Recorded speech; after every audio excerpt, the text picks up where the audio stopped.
حضرت عمر بن عبد العزیز کا مشہور مقولہ ہے، ان اہم امورکم عندی الصلاۃ من حفظها فهو لما سواها احفظ ومن ضیعها فهو لما سواها اضیع،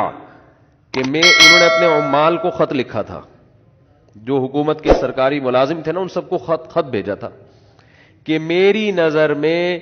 سب سے اہم ترین چیز نماز ہے، جو اس کی حفاظت کرے گا وہ باقی احکام کی بھی حفاظت کرے گا، جو اس کو ضائع کرے گا تو باقی احکام کو اس سے بھی زیادہ ضائع کرے گا وہ۔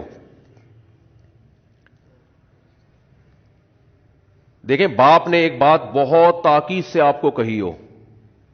بہت زیادہ وصیتیں کی ہوں کہ یہ کام کرنا ہے، یہ لازمی کرنا ہے، یہ لازمی کرنا ہے، آپ نے وہی نہیں کیا، تو لوگ کہیں گے باقی تو چھوٹے موٹے حکام ہیں وہ تو ویسے ہی،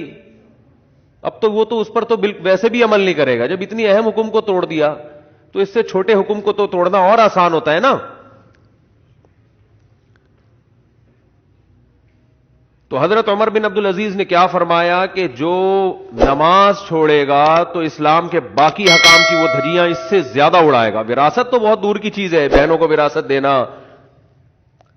اور باقی برائیوں سے بچنا، وہ سب سے اہم تو یہ ہے